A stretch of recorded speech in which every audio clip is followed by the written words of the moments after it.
요한복음 15장입니다. 요한복음 15장 1절에서부터 8절까지 신약성경 173쪽입니다. 오늘 본문이 요한복음 15장입니다. 우리가 잘 아는 본문이고요. 너무나도 잘 알려진 우리에게 익숙한 본문입니다. 예전에 이 본문으로 만들어진 복음성가가 하나 있습니다. 지난주 어르신들 우리 요양센터에 가서 예배를 드릴 때도 제가 이 찬송을 어르신들과 함께 불렀는데 기억하십니까? 예수님은 생명의 참 포도나무. 아시나요? 모르시나요? 예수님은 생명의 참 포도나무, 아버지는 포도원 농부시니 가지들이 열매를 맺지 않으면 아낌없이 찍어서 던지시리라. 예전에 이렇게 많이 불렀던 것 같은데 요즘 잘 부르지 않는 것 같아서 조금은 안타깝기는 합니다. 그런데 이 또한 하나의 비유라고 하는 것을 아시죠? 비유. 그렇습니다. 예수님께서는 사람들을 향해 비유로 말씀하실 때가 굉장히 많았습니다. 그 중에 우리가 살피고 있는 이 요한복음에는 예수님 자신 스스로 예수님이 누구인지를 알려주는 비유로 말씀하신 자기 증언이 있어요. 자기 증언. 7가지입니다. 예전에도 한번 함께 말씀을 묵상하고 또 이 말씀을 통해서 은혜를 나누었던 것 같은데 자기 증언이라고 하는 헬라어를 앞에 보시면 나올까요? 에고 에임이라고 쓰여 있네요. 에고 에이미라고 하는 헬라어입니다. 이게 우리말로는 나는 누구다, 나는 무엇이다 라고 하는 뜻이에요. 7가지로 나오죠. 나는 생명의 떡이다, 나는 세상의 빛이다, 나는 문이다, 나는 선한 목자라, 나는 부활이요 생명이라, 나는 길이요 진리요 생명이라, 나는 오늘 본문에 나와 있는 참 포도나무다, 이렇게 이야기를 하는 겁니다. 그렇습니다. 그럼에도 불구하고 근심하고 염려하는 제자들을 향해서 우리가 읽지는 않았습니다만 요한복음 14장에 보시면 제자들을 향해 6번째로 증언하셨던 말씀이 무엇이냐? 내가 곧 길이요 진리요 생명입니다. 나로 말미암지 않고는 아버지께로 올 자가 없다라고까지도 그렇게 말씀을 하셨어요. 여기서 깨닫게 되는 것이 무엇이냐면 나만 따라오면 된다고 주님이 그렇게 말씀하시는 거예요. 아멘이신가요? The way, 오직 한 길이라고 그렇게 가르쳐주고 계시는 거예요. 사랑하는 여러분, 여러분에게 한번 여쭤보겠습니다. 만약 여러분들 앞에 여러 갈래의 길이 놓여 있을 때 여러분들의 마음 가운데는 어떤 생각이 드십니까? 이 길도 있고 저 길도 있으니 좋아도 너무 좋아, 뭐 이렇게 혹시 생각이 드십니까? 예전에 제가 힘들고 좀 어려울 때 친구가, 그 친구를 못 본 지 벌써 한 7, 8년, 한 8, 9년 된 것 같아요. 그런데 그 친구가 저한테 이 이야기를 하고 제 눈앞에서 사라졌습니다. 야, 그렇게 목회가 힘든데 그 길을 꼭 가야 되느냐? 그렇게 얘기를 하더라고요. 참 힘들었습니다. 참 어려웠습니다. 도대체 목회를 계속해서 이어나가야 되는 건지 아니면 그만둬야 되는 건지 기도하는 중에 제가 그 친구에게 그 질문을 받는 순간 하나님이 저한테 하시는 것 같았어요. 그래서 제가 뭐라고 얘기했냐. 네가 나를 알다시피 내가 가락동 농수산물시장에서 장돌뱅이로 굴러먹어도 충분히 먹고 살 수 있는데 나는 이 길밖에 없다고 그렇게 믿고 달려왔다. 지금도 그 길을 가려 하고 또 주님이 그만 그렇게 말씀하실 때까지 나는 이 길을 가겠다 그랬어요. 근데 그 얘기를 듣고 나서 그 친구가 내 눈앞에서 사라져 버렸어요. 왜 그러는지 잘 모르겠습니다. 그런데 여러분, 저는 여러 갈래의 길이 보이는 것보다 그냥 오직 한 길이 있을 때 마음이 편하더라고요. 제가 잘하는 것 중에 하나가 산 타는 거잖아요. 등산하는 거잖아요. 광교산에도 올라가는 방법이 굉장히 많습니다. 뭐 예를 들어서 저 북수원 쪽에서부터 올라가는 게 있는가 하면 수지 쪽에서 올라가는 게 있고요. 경기도 쪽으로 올라가는 길도 있고 여러 갈래의 길이 있어요. 그 길을 다 가보기는 했습니다만 제가 유독 좋아하는 길이 있어요. 그래서 그 길로만 제가 광교산을 다녀요. 여러 갈래의 길보다 한 길이 있을 때 더 편안하게 느끼지 않겠는가. 그래서 로버트 프로스트라고 하는 시인이 가보지 않는 길이라고 하는 시에서 뭐라고 얘기했냐면, 몸은 하나인데 두 개의 길을 모두 갈 수 없음에 안타까워하지만, 결국 사람들이 적게 간 길을 택했고, 그리고 그것이 자신의 삶의 모든 것을 바꾸어 놓았다고 그렇게 이야기를 합니다. 그럼에도 불구하고 우리가 생각하기에 한 길이 아니라 여러 갈래의 길이 있는데 그 중에 내가 못 가본 길 때문에 혹시 안타까워하고 혹시 염려가 되고 걱정이 되십니까?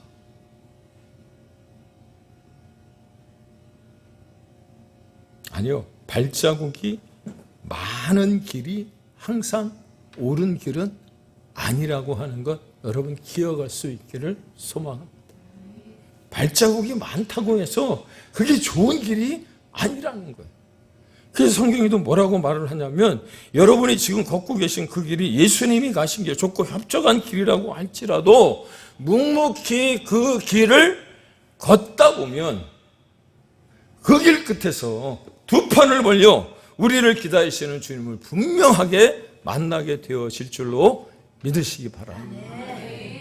그래서 저는 저와 여러분이 지금 이 순간 아무것도 두려워 말고, 아무것도 두려워 말라.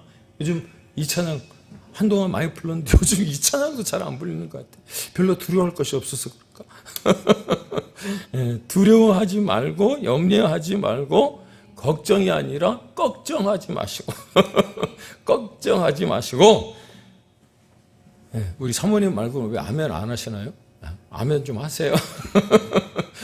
아멘 하시고 예배에 집중할 수 있기를 주의 이름으로 축복합니다. 아멘. 잘 들으세요.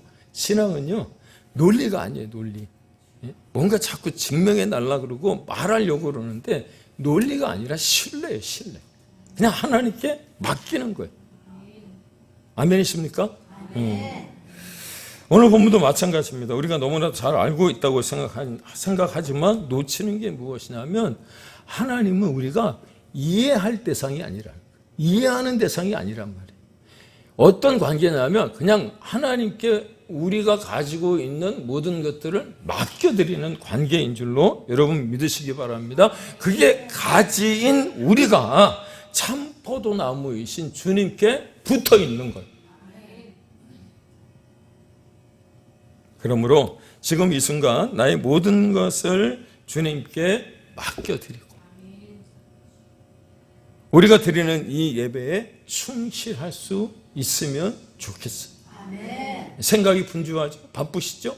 봄이 되니까 사방팔방 나가고 싶죠. 저도 그래요. 엊그저께 수원 화성 행궁에 제가 좀 걷다 왔는데 매화 향기에 끌려서 제가 2,000원 내고 입장을 해갖고 매화를 좀 보고 왔어요. 너무 이쁘게 폈더라고요. 근데 그런 생각 다 내려놓고 여러분, 우리가 하나님 앞에 예배할 때 진정과 신령으로 예배할 수 있는 이 시간 될 수 있기를 축복합니다. 물론 우리가 예배를 드리면서 우리 마음 가운데는 내일을 소망할 수도 있어요.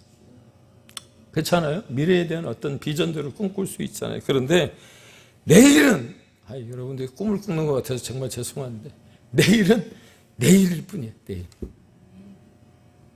어느 분이 이발소에 머리를 깎으러 가셨답니다. 우리 이득순 선생님이 오랜만에 이제 외출을 하셔서 머리를 깎으러, 머리를 깎는 게 이발을 하러, 머리를 깎다 그러면 말이 좀 그렇지, 머리를 깎는, 이발을 하러 이발소에 갔는데 거기 대문에 현관에 뭐라고 적혀 있냐면, 예화예요, 예화. 내일은 공짜, 내일은 무료라고 써있더래요. 그걸 보고, 내일 가야 되겠다 생각하고 다시 이제 집에 가셨다가 그 다음날에 딱 갔더니 거기에 다시 뭐라고 써있더라고요? 내일은 공짜, 내일은 무료. 내일이 옵니까? 예. 그러므로 성경에 기록한 것처럼 내일은 내일 염려하고 오늘 이 시간 정말 중요한 시간인 줄로 깨닫고 이 모든 순간을 소중히 보낼 수 있기를 주님의 이름으로 축원을 드립니다. 예전에도 여러분들에게 가르쳐 드렸던 것 같은데 이 말씀 생각나시나요? 마태복음 6장 34절 개역 한글 성경과 개역 개정 한글을 제가 비교해 드린 적이 있습니다. 여러분 뭐가 틀리죠? 한번 비교해 보시고 한번 말씀해 보세요. 딱 한 글자 틀립니다. 개역 한글에는 내일을 위하여 염려하지 말라. 내일 일은 내일 염려할 것이요. 개역 개정은 내일 일을 위하여 염려하지 말라. 내일 일은 내일이 염려할 것이 이렇게 되어 있어요. 예, 똑같은 것 같은데 분명히 틀립니다. 무엇이 틀리는 거죠? 개역 한글 성경으로 보면 내일 누가 염려해야 되는 거죠? 내가 염려를 해야 되는 거예요. 그런데 개역 개정으로 이거 하나만큼은 개역 개정이 정말 번역을 잘해놨다고 생각드는데 내일이 그랬어요. 내일이라고 하는 말이 영어 성경으로 보면 주격으로 되어 있거든요. 누가 하신다는 거예요? 주님이 하신다. 믿습니까? 그러니까 그냥 맡겨 놓으시면 되는 거예요. 오늘 여러분들이 아침에 와서 하나님께 예배를 드릴 때 여러분들이 가지고 있는 염려와 근심과 걱정을 다 맡기셨잖아요. 근데 갈 때 제발 좀 찾아가지 않기를 축복합니다. 그래서 은혜는 언제 받아야 되는 거예요? 지금 받아야 되는 거예요. 지금. 믿습니까? 내일은 내일이 염려할 거잖아요. 그러니까 오늘 이 시간 하나님께 우리가 예배를 드릴 때 정말 충실하게 정말 소중하게 이 시간 정말 마음을 다해서 하나님께 예배를 드린다면 여러분 구원의 역사도 우리에게 반드시 나타날 줄로 믿습니다. 그런데 고린도 후서 6장 2절에서 뭐라고 얘기했습니까? 보라 지금은 은혜 받을 만한 때요. 은혜 받을 만한 때요. 지금은 구원의 날이로다. 영어로 보니까 now is라고 되잖아요. now is the day of salvation. 지금이란 말이에요. 지금. 내일이 아니고 조금 있다가 아니고.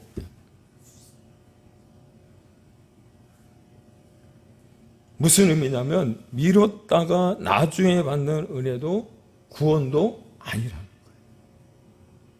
놔두면 썩어요. 제가 정말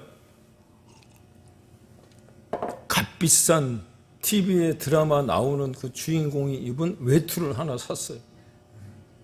그런데 너무 아까워갖고 겨울에 한 2번 입고 또 겨울에 2번 입고 한 3, 4년 지나니까 옷이 색깔이 변하고요. 닳더라고. 계속 입어야 되는데. 여러분 놔두면 똥돼요. 똥돼요. 자꾸 사용하시고 자꾸 만지시고. 그래서 언제 은혜를 받는 겁니까? 지금 이 순간 은혜를 받는 줄로 믿습니다.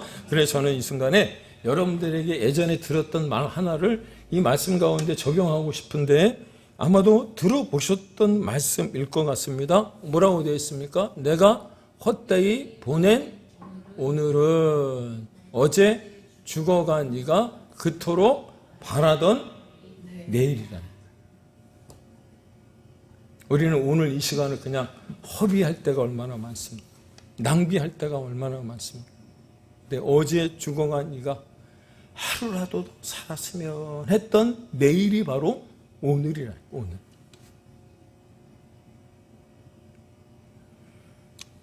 전도제를 나눠주고 예수님 믿으세요, 교회 나오세요. 그러면 물론 요즘은 대꾸도 하지 않지만 예전에 많이 들었던 말 가운데 하나가 무엇입니까?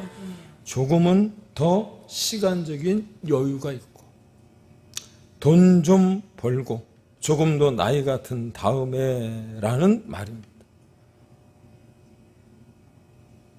아니요. 지금이 정말 중요한 거예요. 오늘이 진짜 소중한 거예요. 근데 왜 이 이야기를 자꾸 말씀을 드리냐면 참 포도나무이신 예수님께 붙어 있는 것들.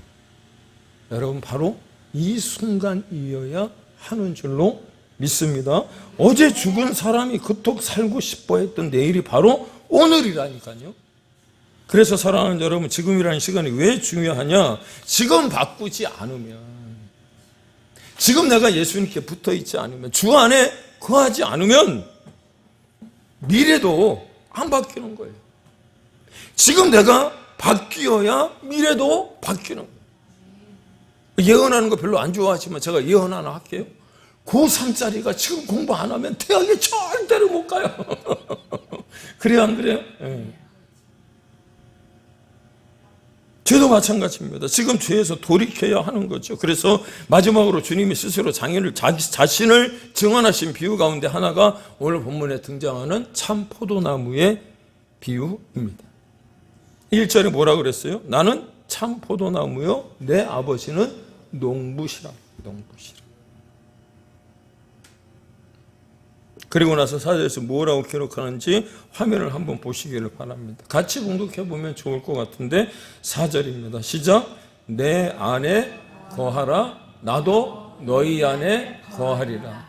가지가 포도나무에 붙어있지 아니하면 스스로 열매를 맺을 수 없음 같이 너희도 내 안에 있지 아니하면 그러하리라.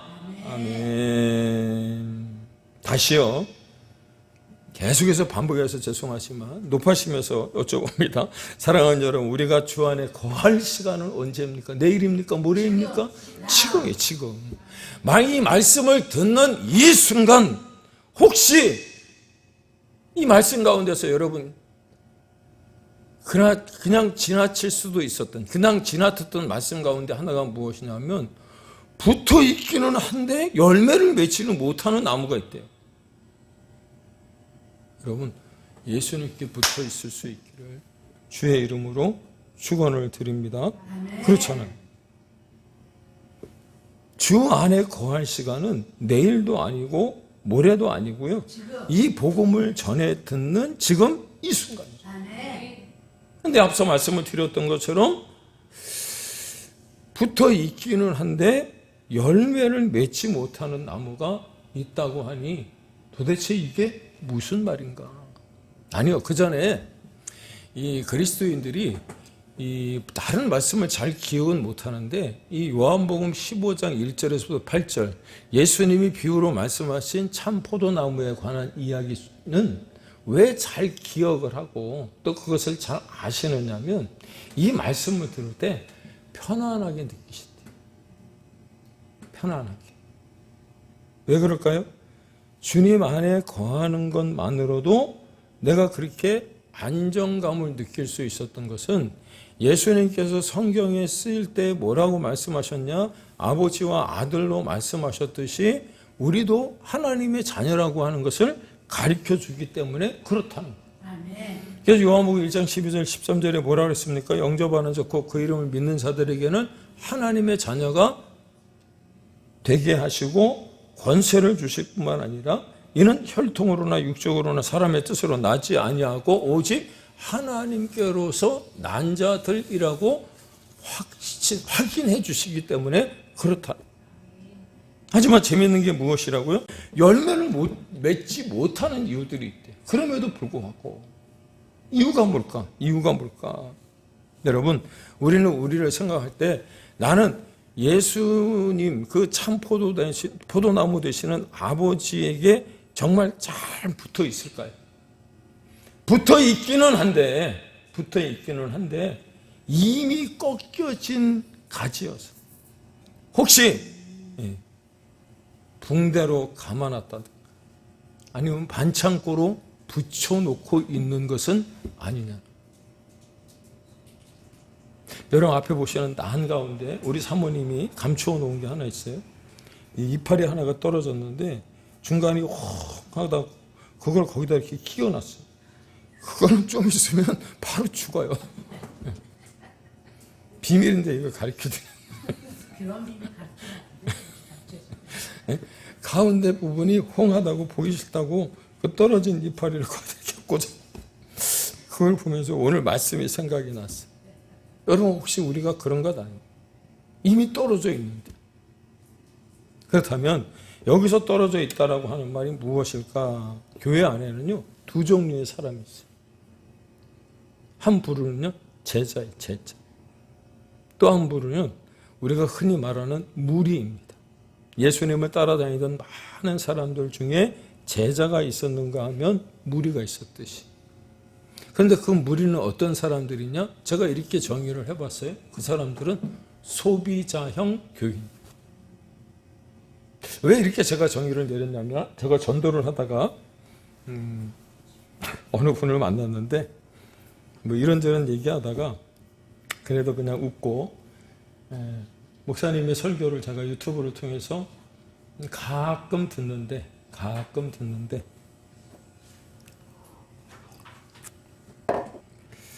우리 교회 나오시지도 않으면서, 우리 교회 형편이 어떤지도 모르면서 그냥 본인이 가지고 계시는 오래된 신앙 경력과 연륜을 통해서 저에게 그렇게 말씀을 하시는 걸 듣고 그런 생각이 들었어요. 우리 큰사랑 성도님들은, 큰사랑 교회 성도님들은 말씀이 선포되면 아멘으로 화답하잖아요. 네? 아멘으로 화답한다는 말이 무슨 말입니까? 그것에 동의한다는 말이잖아요. 예, 그렇게 될 줄로 믿습니다 라고 여러분들이 그렇게 찬성하는 거잖아요. 예. 그러니 제가 설교할 때 얼마나 감사하고 힘이 나는지 몰라요. 그런데 교회는 나오지 않으시며 설교를 평가하거나 예배를 평가하시는 분들이 있어요. 물론 제가 설교를 잘한다는 말 아니에요. 정말 열심히 준비는 하긴 하지만 뭐 스피치가 뭐 다른 탁월한 목사님보다 뭐 이렇게 뛰어난 것 아니잖아요. 오늘 아침 어떤 목사님 설교를 제가 듣는데 그분이 그런 얘기를 하더라고요. 일주일 내내 설교를 준비하고 이제 토요일 날, 아니 주일날 아침에 간에 쓰기 전에 다시 한번 본다. 그럼 일주일 내내 준비한 설교가 야, 이거는 진짜 오늘 홈런 칠 것 같다, 이런 어떤 생각이 들었는데, 주일날 아침에 기도하고 다시 그 본문 원고를 준비하잖아요, 목사님들이. 그거 보니까 야, 이걸 가지고 어떻게 단에 올라가지? 이런 생각이 들어요. 그래서 하나님께 기도할 수밖에 없대요. 뭐라고? 이 설교는 그저 오병이어 물고기 2마리 보리떡 5개에 불과한 건데 하나님 어떻게 해야 되나요? 그럴 때 하나님이 주시는 음성이 있대요. 그냥 맡기고 그냥 준비한 대로 선포하라.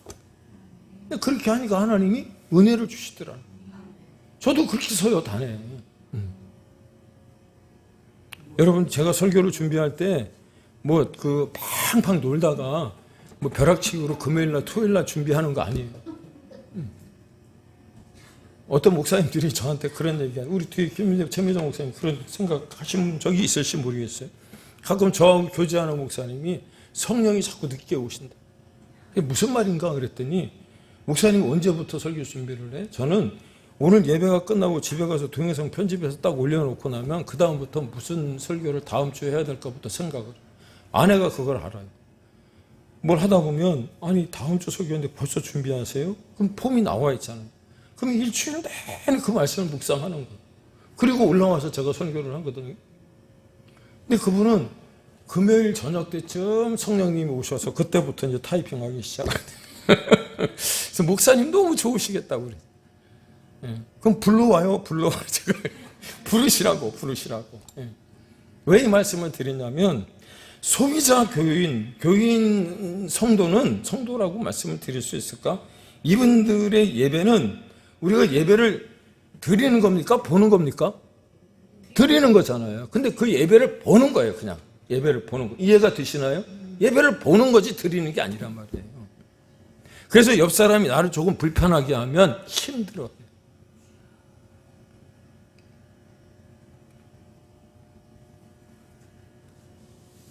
그런 분들은 찬양팀의 선곡을 듣고도 은혜가 안 된대요. 아이고, 오늘 성가대 그 곡이 왜 저러지? 마음에 안 드는 거예요. 모든 게 다 예배 마음에 안 드는 거예요. 그러니 은혜가 되겠습니까? 사랑하는 여러분, 예배의 가장 중심에 서 계실 분이 누구시죠? 하나님. 근데 그 중심에 누가 서 있는 거예요? 본인이 서 있는 거예요, 본인이. 그러니 자꾸 평가를 하는 거예요.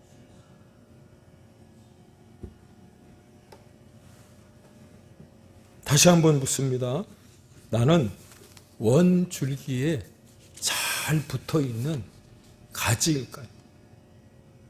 아니면 테이프로 감아놓은 가지일까요? 따라서 본문 1절에 우리에게 단도직입적으로 가르쳐주고 싶은 메시지가 무엇이냐면, 하나님 아버지의 마음을 알라는 겁니다. 근데 그 마음이 어떤 마음이냐면 열매를 많이 맺기를 기대하는 농부의 마음. 그래서 참 포도나무에서 참 포도가 열리듯이 하나님의 마음은 이 예배를 드리는 우리 모두에게서 참된 그리스도인들의 삶의 모습으로 열매를 맺기를 고대하시는 줄로 여러분 깨닫기를 바랍니다. 그렇다면 오늘 설교의 제목이 뭐예요? 좋은 열매를 맺기 위한 삶의 비결이잖아요. 열매 맺기를 위한 삶의 비결. 열매 맺는 삶의 비결이 도대체 무엇이냐라고 하는 건데 저를 한번 따라해 주시면 좋을 것 같습니다. 좋은 열매를 위해 은혜 받기를 힘써야 한다.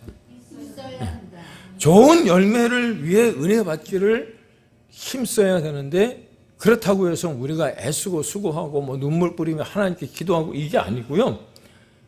핵심이 무엇이에요? 주 안에 거하라는 거예요. 제가 말씀드렸잖아요. 주 안에 거하는 게 힘들면 인천 주안으로도 이사를 가시라니까. 예? 사도 바울이 그렇게 바울 서신에서 얘기한 게 뭐예요? 주 안에 거하라는 거예요. 주 안에. 주 안에 거하기만 하면 열매를 맺을 수 있는 줄로 믿습니다. 근데 한 발은 세상에, 한 발은 주 안에 이렇게 있고 있으니까 늘 짝짝이야, 짝짝이. 여러분 아이들 말로 인싸, 아싸 들어보셨나요? 우리 권사님 아시나요? 인싸, 아싸. 인싸라고 하는 말이 인사이드. 가까이에 있는 사람을 얘기하는 거예요. 집사님 아시죠? 인싸, 아싸. 여러분은 주님께 있어서 인싸입니까? 아니면 아싸입니까? 인싸. 예. 인싸이기를 주의 이름으로 축복합니다. 네. 그렇죠. 이왕지사 예수 믿기로 했다면 제자가 되어져야지. 네. 소비자 입장에서 관중 속에서 예배를 드려서 열매를 맺을 수 있겠냐는 거예요. 지난주 설교를 준비하면서 설교와 연관되어질 것 같아서 제가 한 3번, 4번을 본 책이 있어요. 이 책은 우리 목사님들이나 우리 성도님들에게 권해보고 싶은 책 가운데 하나입니다. 제가 설교할 때 늘 옆에다 놓고 보는 책이고 여기다 이렇게 막 적어놓은 게 많아요. 그만큼 써먹을 게 많고 적용할 게 많다는 거죠. 예, 레너드 스윗의 관계의 영성이라고 하는 책이에요. 이 책 144페이지에 보면 이런 이야기가 있습니다. 하나님과의 관계에서 모든 그리스도인의 삶은 복음 이야기가 된다. 참 멋진 말 아닙니까? 아름다운 말 아닙니까? 지난주 나사로를 소개하며 여러분들에게 이런 말씀을 드렸던 거 기억하시나 모르겠습니다. 그가 죽음에서 다시 살아난 것만으로도 복음의 채널이 되었고 그가 특별히 뭔가를 하지 않았음에도 불구하고 나사로 자신이 복음을 대변했습니다. 축복의 통로로 사용되어졌다. 믿습니까? 네. 그래서 여러분들이 주 안에 거하기만 하면 하나님과의 관계에서 우리의 삶이 무엇이 된다고요? 복음의 이야기가 되어지기에 하나님은 정말 아버지의 마음을 가지고 풍성한 좋은 열매를 맺게 하시는 줄로 믿습니다. 그렇습니다. 성도가 은혜 안에 머물러야 하는 이유가 무엇이냐면 오늘 본문 15장 1절에서부터 8절까지 열매라고 하는 단어를 체크해 보면 6번씩이나 등장을 해요. 그런데 이 열매를 강조하고 있듯이 열매를 맺기 위해서 가지가 나무로부터 수액을 공급받아야 하는 것처럼 우리가 주 안에 거할 때 그래서 지금 주님이 제자들을 향하여 내 안에 거하라고 하신 것이라고 여러분 생각하시고요. 특별히 우리가 주 안에 거하기 위해서 필요한 것이 무엇이냐? 앞에 올려놓은 사진처럼 히브리서 4장 16절에서 말씀하시는 바와 같이 때를 따라 돕는 은혜를 얻기 위해서 은혜의 보좌 앞에 담대히 나가야 할 줄로 믿습니다. 험악한 세상을 살아가며 더욱 풍성한 열매를 맺기 위해 필요한 게 무엇이냐면 주 안에 거해야 되는, 거기와 더불어 성령 하나님의 도우심을 우리가 구해야 하는 줄로 믿습니다. 왜냐? 성령님은 우리와 예수님을 하나로 묶기 때문, 완전히 연합되게 만드시기 때문이에요. 한 그루의 포도나무가 되게 하시기 때문인 줄로 믿습니다. 우리가 왜 테이프로 묶어놓은 가지일 수밖에 없느냐면 이 성령님의 도우심을 구하지 않았기 때문에. 그래서 주 안에 거할 때마다 은혜를 구하고, 우리가 은혜를 구할 때 성령님의 도우심 또한 여러분들이 구하게 되어진다면 방금 말씀드렸던 것처럼 한 그루의 포도나무가 되어질 줄로 믿습니다. 결론입니다. 포도나무 심어보셨나요? 포도나무 키워보셨나요? 아니요. 예. 우리 장로님 포도나무 심어놓으면 열매가 얼마 만에 열리던가요? 3년에. 예, 3년이요. 예, 저도 키워보니까 3년 정도 걸리더라고요. 아유, 목사님 좀 별거 다. 예, 제가 콩나물이 곱슬이가 있고 일자가 있다는 거 알잖아요. 예, 아까 뭐가 있었다고요? 뭐 새로운 게 또 하나 나왔다면서요. 예, 아니, 목사님 볼 걸 다 알아. 뭐 주부도 아닌데. 예. 예. 포도나무 키워보니까 한 3년 정도 지나야 열매를 맺더라고요. 여러분, 우리가 주 안에 거한다고, 성령의 도우심을 받는다고 단번에 열매가 맺히지는 않을지도 모릅니다. 그러므로 이 시간 결단하면 좋을 것 같습니다. 어떻게 해요? 지속적으로 붙어 있기를 바랍니다. 열매가 맺혀지지 않는다고 혼자 스스로 떨어져 나가지 않고 단단히 붙어져 있을 때 무엇이 맺힌다고요? 열매가 맺히는데, 그 열매는 어떤 열매냐면 하나님이 주시는 극상품의 포도 열매인 줄로 여러분 깨닫기를 바랍니다. 그래서 극상품의 열매를 맺는 그리스도의 삶을 살아갈 때 하나님과의 관계 속에서 주 안에 거하는 우리가 복음의 이야기가 되고, 나를 통해서 또 주의 나라가 확장되어질 뿐만 아니라 나로 인하여 주변에 있는 사람들 또한 열매 맺게 되어질 줄로 믿습니다.